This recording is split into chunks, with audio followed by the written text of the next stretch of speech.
out all of the yarn. Okay, I'm testing how to start this and also stop it. Hello, makers! It's Marce. Welcome to the heyBrownBerry podcast. I'm very glad you decided to join me here in my little corner of the interwebs.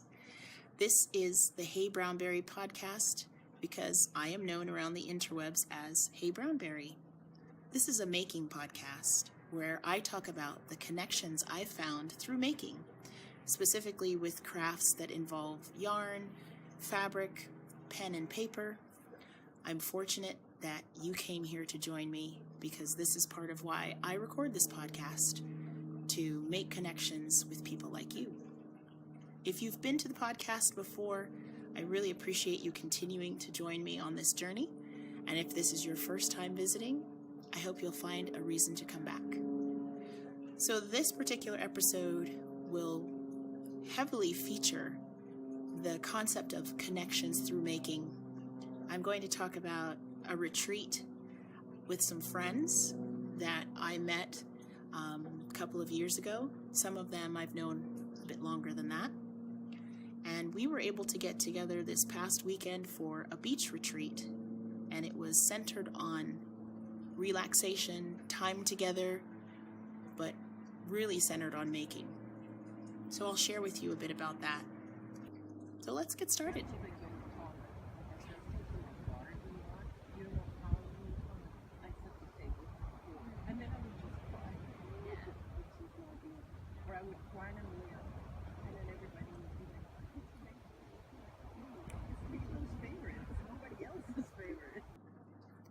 A couple of years ago, I went with a friend of mine whose name is Nancy. Hi, Nancy. She is Emerald Lane on Instagram and one of my dearest friends. I went with her to an art workshop retreat called Squam. I feature Squam in a couple of my past episodes, so if you'd like to know more about it, please feel free to go back and have a look. Nancy and I went to a campground in New Hampshire where the Squam art workshops are run. We were roommates in a cabin with, I believe we had 10 other people at the time who were also there for the art workshop and retreat. Squam was an amazing experience that year for me because although I was new, I left after 4.5 days with new friends, some of whom are local to me here in Florida, and some who live a bit further away, but I've managed to stay in contact with them. Such good contact, in fact, that I traveled to Squam a year later with a couple of other friends, stayed in a different cabin, met new people, and made more connections. All that to say, last year and this year, a few of those friends and I got together for what we called a Squammy reunion. Essentially, some of us who'd attended Squam and stayed together decided to meet at our friend Anna's beach house and have a maker's retreat for the weekend near the ocean. It was as amazing as it sounds. I don't say that to brag, but one of the things that I found through knitting and other crafts is people are so generous with their time and their space and their knowledge. When you put all of that together in the course of a few days, it really makes for a magical experience. So I don't want to forget to say thank you, Anna, for being an amazing hostess for last year and this year's beach retreat. I'm going to share some of the things that Anna enabled us to do while we stayed with her, and I will share pictures and videos throughout this episode of that event. My intent is to encourage you that if you like making with other people or in a group setting, whether small or large, I encourage you to do it. I said this last year in my episode about the beach retreat. There really is something special about finding your tribe and giving yourself time to enjoy something you love with other people who love it too.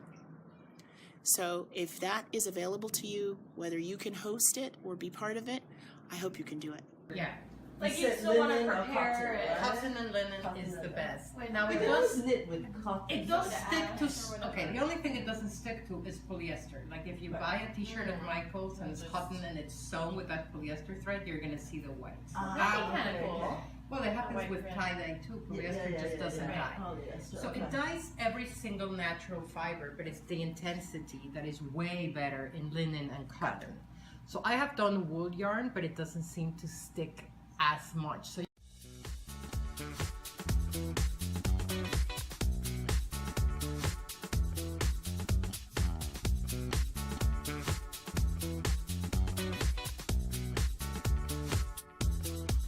Stirring. I think I need a bigger Stir stick. stir stick.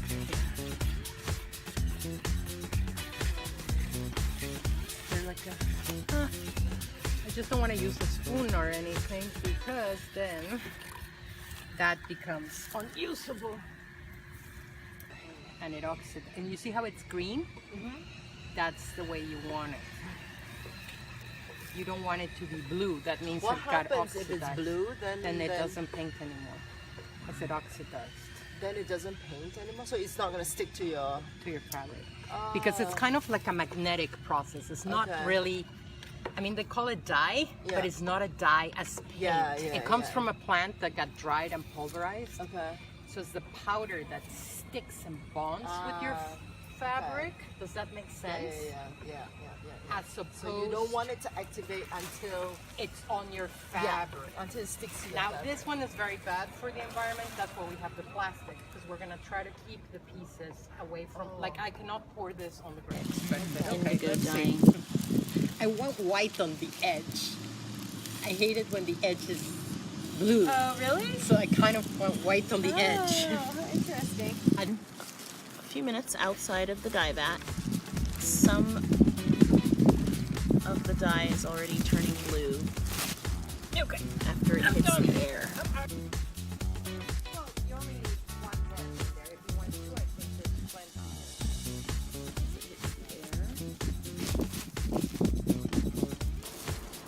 The reveal. So these little resin shapes were gifted to me for this purpose, and I am so excited to be able to use them. There's a lot of different techniques here. I don't know. This is. How did you guys get yours off? Did you have to like wrestle with it? No. The rubber band. Yeah. Oh, there you go. That's cool. Oh, that's neat.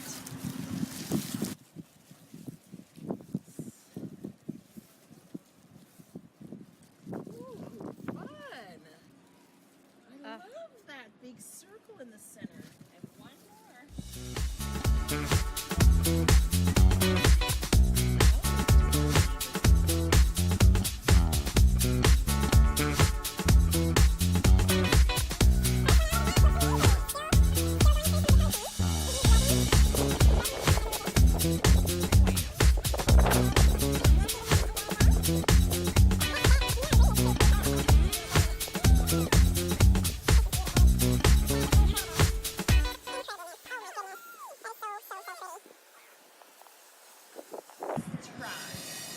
I like it. So when did you guys just open it up? So fast. Very fun. Have you done any indigo printing? I often wondered what the magic was behind indigo printing because I've seen others post about it on Instagram and I've heard others talk about it, and I've seen indigo printed items that some of my friends have made. Blue is one of my favorite colors, so just based on that, I really enjoy seeing indigo printed items, but it has sort of a mystique about it, and it has almost a magical, just a magical kind of air around indigo printing. Have you found that too?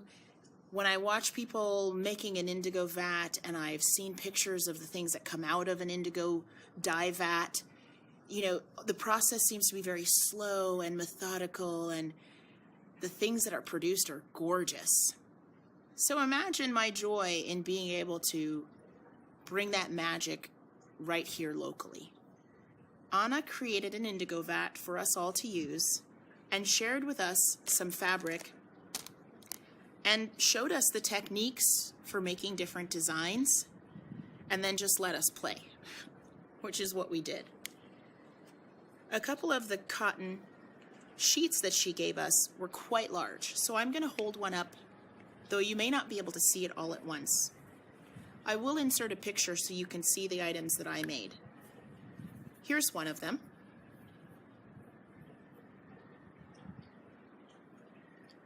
And I know the wind is blowing. That's okay. You guys get a sense of it and then see it again in the picture. On the bottom of this particular piece that I indigo printed, I used some resin die cuts that were gifted to me by Maria of Ninja Chickens.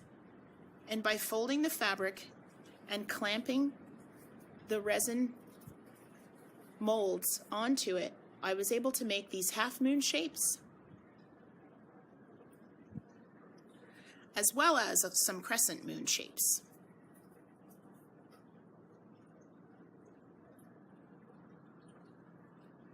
So these shapes show the resist that's created by putting the resin molds.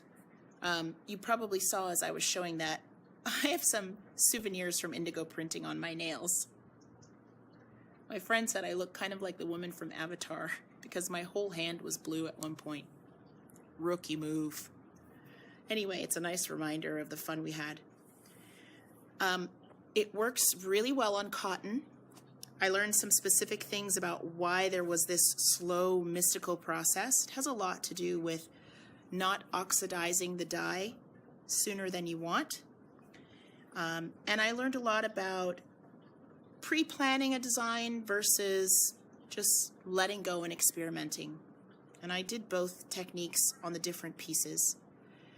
Here's another one. I won't expose all of it, but this one was more of a string tie technique.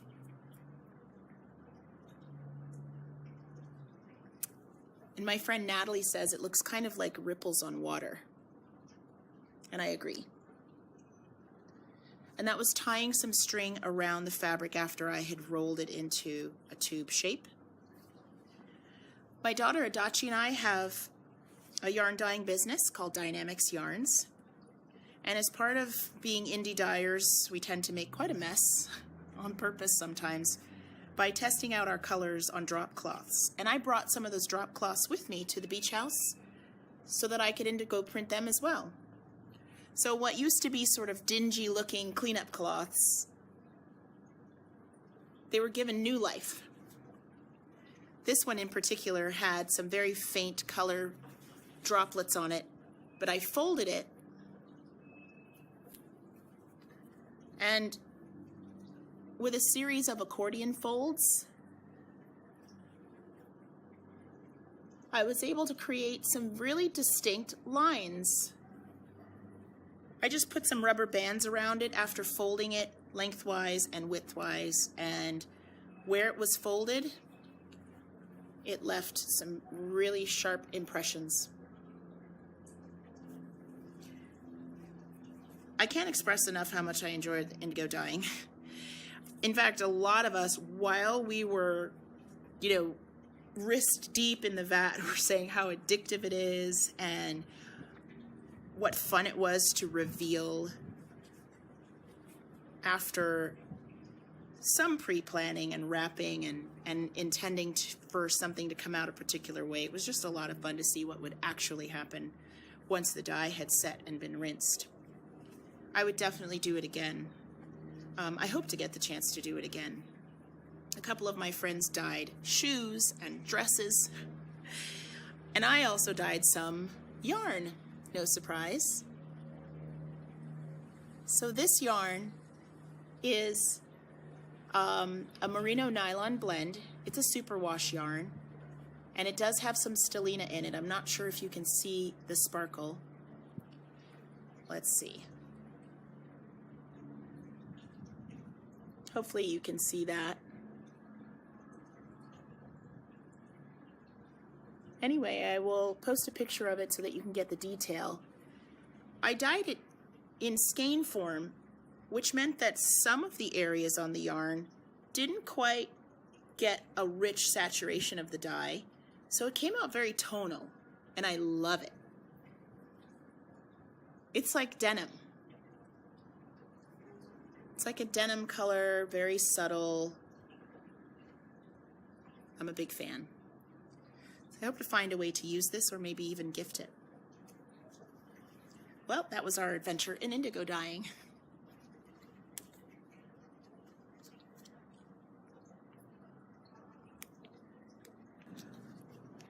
Other than drinking delicious coffee, laughing a lot, walking on the beach, we've made time to create things. And for the second time in a row, I learned some new skills this time around.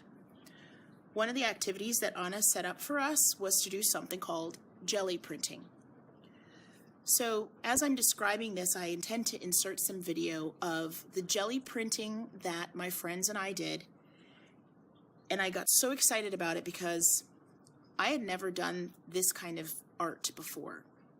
And I think I can loosely call my outcome art. You guys will let me know. My friends certainly made some beautiful artwork that I'll share with you. Gelli printing is a way of using paint, some small paint rollers, a jelly kind of flexible pad, surface pad, and stencils to make prints onto fabric or paper, which is what we did. So I'll share some of what I made with you. I'd never tried this before, but since I have some of the materials at home already, I'm pretty sure that I will do it again. So I'm just going to show you a couple of things that I personally made, and then I'll insert some video of what my friends made. So this is one of my gelli prints.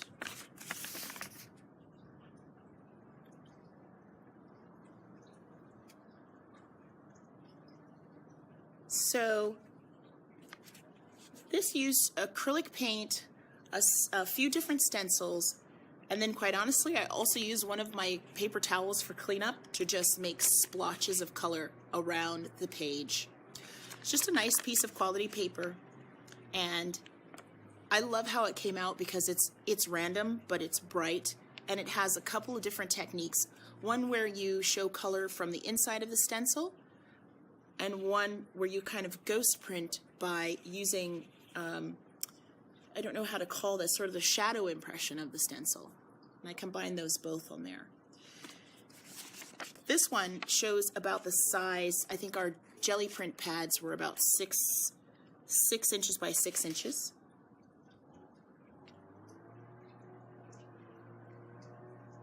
And this was the main feature of the stencil, this center portion.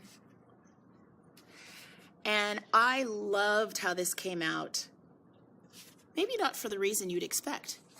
I was actually really enamored with how peeling this off of the gelli pad left all of these little tiny bubbles and smudges and impressions of just what the gelli pad picked up from the paint. I love it. There was a slight bit of yellow paint left as I was doing the pink, so even that gave a nice tint to the background. I had so much fun doing this that I actually pulled the supplies out again a second time to make more because, as I said, Anna is very generous with her tools and her time. She's an artist, a true artist. She does some beautiful artwork, and I'll try to remember to link to her website. But part of the way she uses gelli prints is in greeting cards. So this is a folded greeting card in which I've inserted a gelli print to a matted opening on a card.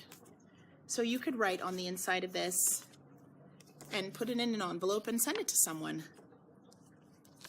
And this was just so practical and useful to me. It made me love it more to use our artwork in a way that could then be shared with other people. Here's some video of the artwork of my friends who were with us at the beach retreat.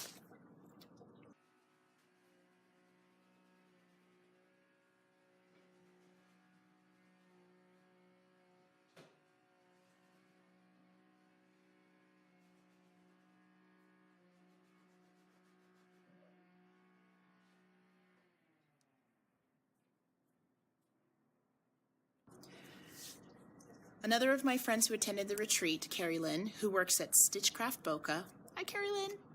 She was kind enough to let us know about a talk that was happening at her quilt guild.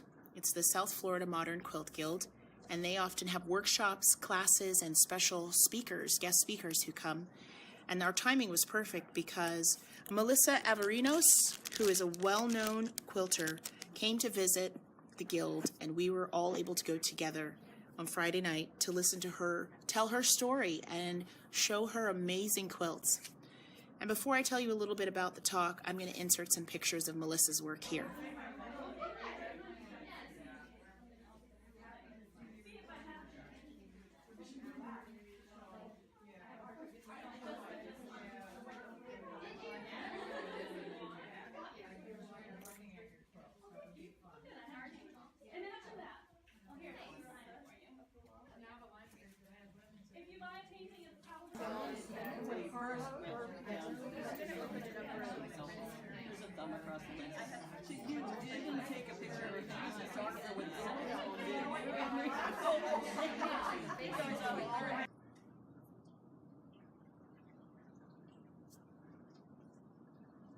This is Melissa's card. It was such a pleasure to listen to her story and to meet her in person. I've never been to a talk like that before in an intimate setting, you know, with a person just presenting who they are, how they got started, and the background to some of their work. I really enjoyed it, and I think my friends did too.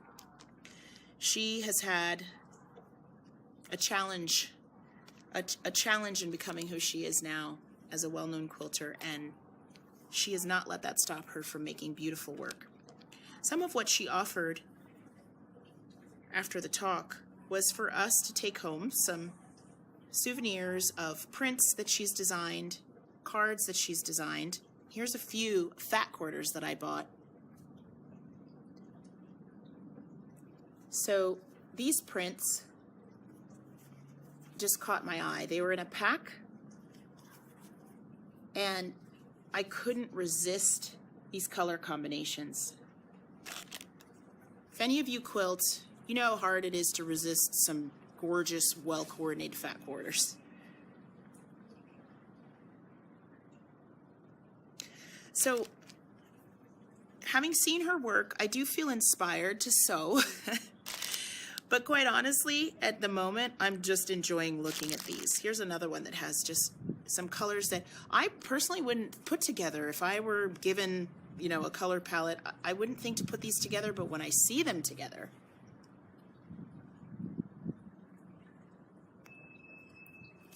love. The idea that I have right now is to use these in panels, most likely on a project bag, maybe even on an item of clothing. I have to get my courage up. But you can tell she has an eye for prints and color in the way she put together these sets. So thanks, Melissa. If by some random chance you're watching this,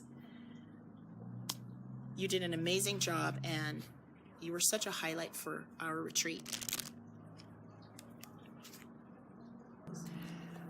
So I get to talk about a work in progress this time that is connected to the beach retreat. It's a pair of socks I'm making as part of a knit-along.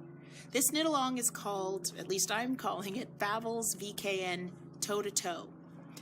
A group of us that joined the Babel's VKN virtual knit nights online, as hosted by Grace, hi Grace, who is Vanna Willemio, decided that we would do a sock knit-along, taking a cue from the Afterthought Everything sock pattern that one of our VKN members was working on.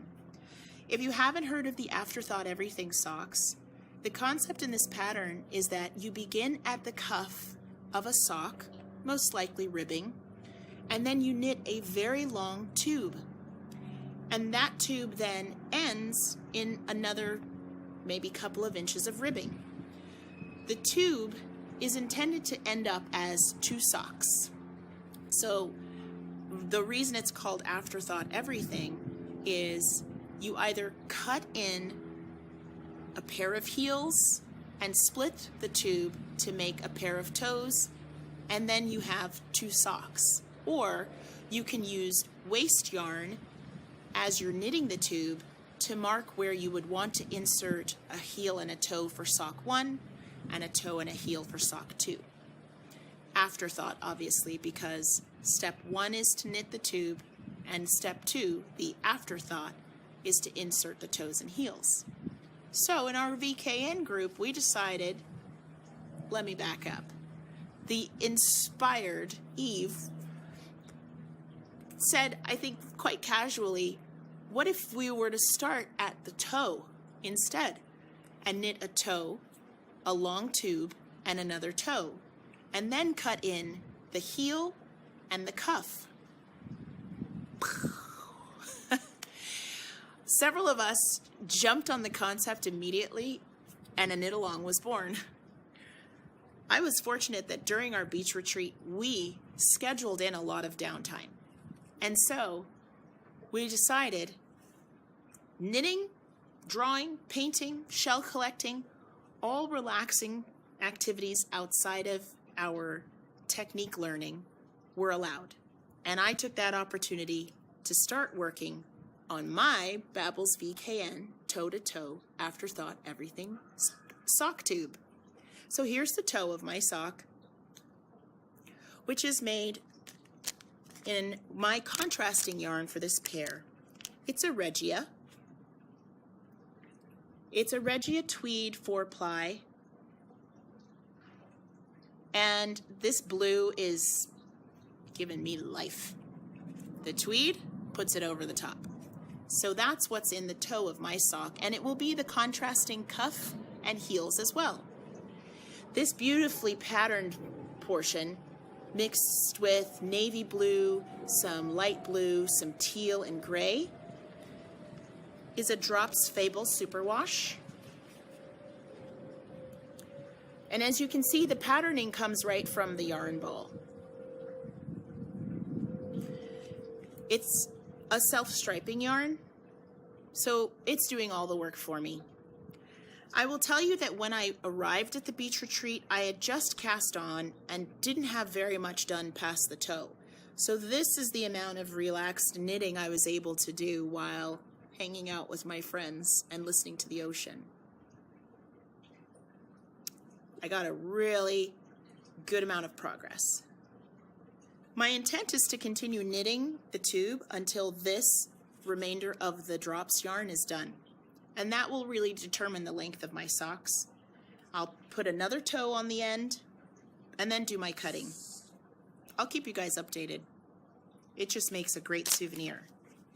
To add to that, I'm keeping it in this beautiful project bag, which I actually sewed at last year's beach retreat with the help of Carrie Lynn.